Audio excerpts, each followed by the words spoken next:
আমার হোটেল বাইকে দিলে আপনারা আর আইবেন না।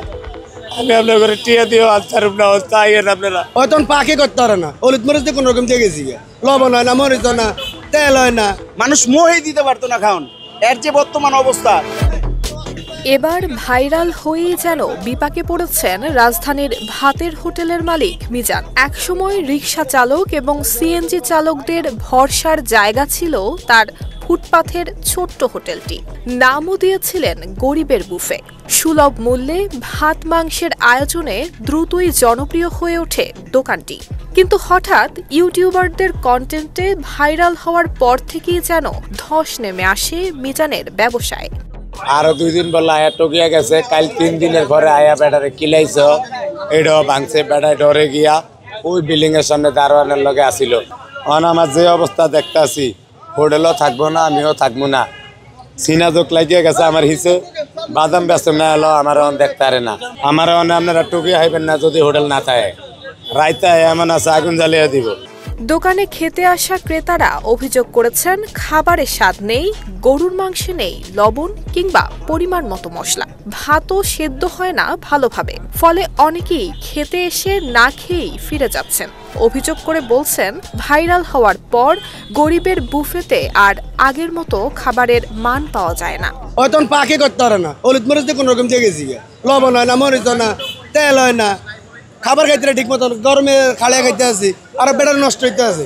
ঠিক আছে, বেড়ার ব্যবসা বাড়ছে, কিন্তু আরো কদিন মধ্যে কমবো। তরমুজ দেন নাই বেশি চালু হওয়ার কারণে যে আমি 100 টাকা খাওয়ান লইছি, ভাত লইছি না আর কি, ভাত দেখছেন চেটকেন না যাও, ভাত এরকম হয় না হোটেলের। হ্যাঁ সার্ভিস দিতে আছে, হ্যাঁ সার্ভিসের আরো দরকার। হ্যাঁ বাসার থেকে সুন্দর করে পাক করে লেয়া লাগলে এনে রাহুক, পরে মানুষ খাইবো, আর নাহলে পাক করে সুন্দর করে রাখবো, পরে মানুষ খাওয়ার দিব। রান্তাছে খাইতেছে, খাওয়ানোর মানও নষ্ট হয়ে যেত। পাইনি দিকে রাগ করে চলে আসছি, কি খাবো, ওইখানে ঝোল নাই, আলু নাই। ওনারা বলতেছে 8 বার 10 বার, এখন যদি 8 বার 10 বার হইতো তাহলে তো খাইতাম। আপনার প্রিয় কাপড়ের যত্নে এলো এনজাইম সমৃদ্ধ Arik silver wash detergent powder, 500 গ্রাম মাত্র 70 টাকা। প্রিমার্ক। অন্যদিকে ইউটিউবাররা বলছেন, মিজানের হোটেলের খাবার কিছুটা ঠিক আছে, তবে অতিরিক্ত ভিড়ের কারণে মান সামান্য কমে যেতে পারে। লবণ যদি কম হয় বলা যাবে না লবণ কম হয়েছে, কারণ ওনার জায়গায় আপনারা যদি খাড়া করাই বা আমি যদি খাড়াই, হ্যাঁ যা রানছে 100 বারের 1 ভাগও আপনারা আনতে পারতাম না। মানুষ মোহেই দিতে পারতো না খাওন।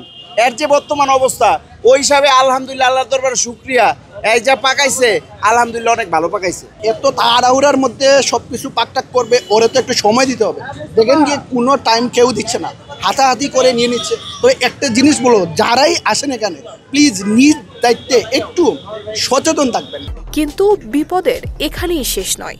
গভীর রাতে মিজানকে খুঁজে না পেয়ে তার হোটেল ভাঙচুর করে গেছে দুর্বৃত্তরা। এমনকি চাঁদা দাবি করেছে 50,000 টাকা, দেয়া হয়েছে প্রাণনাশের হুমকি। এমন অবস্থায় দোকান ভাঙচুর কিংবা আরো বড় কোনো ক্ষতির আশঙ্কায় দিন পার করছেন গরিবের বুফে খ্যাত ভাতের হোটেল মালিক মিজান। বহুত বিপদে হলে 8টা হয়, মাগরিবের আগে বাসায় যাইতে হয়। রাইতে যখন দোকান ভাঙছে, আমি এনে থাকলে আমার কি আর তো এটা বুঝছেন না। দোকানটা যখন রাত্রে আয়া ভাঙ্গা হয়েছে, আমি তো রাত 10টা 12টা পর্যন্ত আলু ভেয়ে স্কুটি, তখন যদি আয়া হিসে দিয়া হুন্ডা দিয়া কা করিয়া মাথা ভাইয়ারটা দেয়, আমার আর আপনারা হাইবেন, আমি আর হামু না। কারণ আমার হোটেল বাইকে দিলে আপনারা আর হাইবেন না। আমি আপনার করে টিয়া দিও আনসার না অবস্থা আইয়েন আপনারা। সে বলতেছে আমার চাঁদা দিতে 50,000 টাকা, চাঁদা না দিলে ওই দোকান করতে পারবো না। আমি বলি তার ব্যাপার, আপনি তার সাথে কথা বলেন। সে এক পর্যায়ে আমার কালার ধরে রয়েছে, আমিও এক পর্যায়ে তার ধরে রয়েছি। এই মারামারি করতে করতে রোডের মাঝখানে চলে গেছি। সবাই গাড়িগুলি থামায়া ওই লোকের রাগারাগি করলো যে মুরব্বী লোকের সাথে তুমি কেন মারামারি করলা। পরে এক মাইকওয়ালা একটা চটকনা মাল এখানে এসে গ্লাস মেলার ভাঙছে, আরও কিছু মাল সামান নিয়ে গেছে। একসময় যেখানে পেট ভরে খেত নিম্ন আয়ের মানুষ, সেই হোটেল এখন যেন মিজানের দুঃস্বপ্নে পরিণত হয়েছে। ভাইরাল হওয়া যে সবসময় আশীর্বাদ নয়, তা যেন নিজের জীবন দিয়েই বুঝতে পেরেছেন এই হোটেল মালিক। নুসরাত জাহান মেহেক, ঢাকা পোস্ট।